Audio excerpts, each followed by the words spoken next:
All right, Sagar, what are you looking at? Well, one of the problems with the tentpole news events like nuclear war or Ukraine, by definition, they have the biggest stakes. They need the most attention. But of course, many other stories are also important, not only immediately, but in what they portend for the future. In fact, you'll recall one of the biggest stories in the world before the Russian invasion of Ukraine was a situation taking place north of our border, in Canada, where anti-COVID restriction protesters in Canada were experiencing wholesale financial deplatforming by a nation-state and tech companies. Obviously, the world turned its head away, but as we said at the time, those moves, they can't just be undone.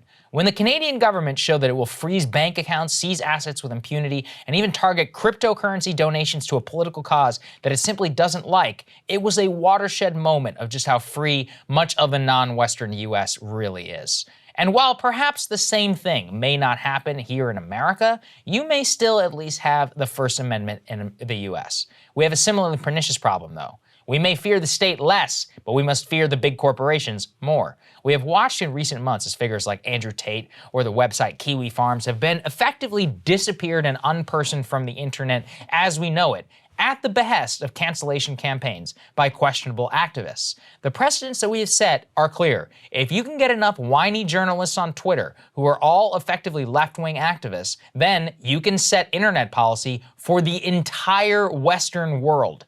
Yet, as crazy as it sounds, that type of censorship is not even the one that I am the most worried about. Speech obviously is a fundamental right, don't get me wrong. But as the crowd who likes to claim cancel culture isn't real often says, if you can still make a living and exist in society after supposedly being canceled, then you aren't really canceled.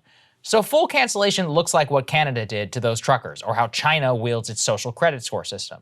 If you piss off the regime, then you can't even make or send people money. Here, in the last 48 hours, we've seen a small glimpse of what that might look like for us. PayPal, the online payments juggernaut and owner of the commonly used apps like Venmo, published a new terms of service over the weekend that said that service reserves the right to levy fines up to $2,500 for violating, including, quote, sending, posting, or publication of any messages or content or materials that promote misinformation. Yikes. As we all know, misinformation is whatever the establishment decides is inconvenient for them. The two classic examples of the last 2 years are the Hunter Biden laptop story, censored for being allegedly misinformation after turning out to be 100% true, and then the lab leak theory, which was considered outright misinformation until it too was proven to be almost certainly true. The point is, penalizing people for what might be inconvenient or unpopular is now what it means to censor misinformation. In which case, financially penalizing them is patently insane.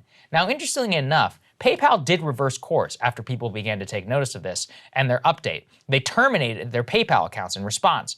The company came out and said, though, that its misinformation policy was, quote, posted in error, and claimed, quote, PayPal is not fining people for misinformation. This language was never intended to be inserted in our policy.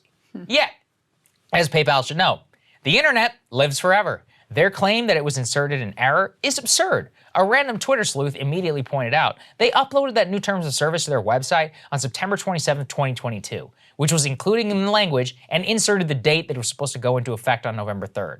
In fact, metadata from the document pulled by said sleuth shows that the document has been worked on and updated constantly by senior staff since early September.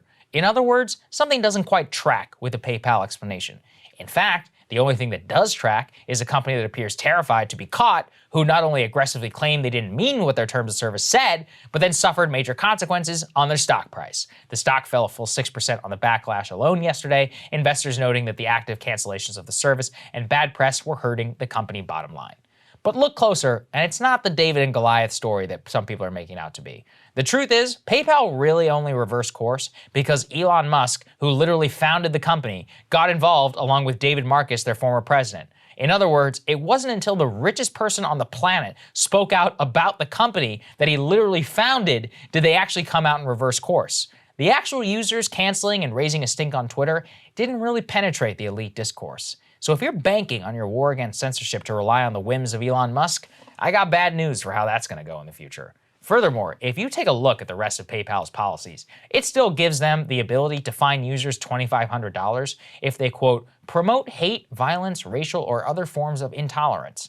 Given the way that language is used by the corporate execs these days, it's obvious they can still fine you if they want to. which belies the point that we started with.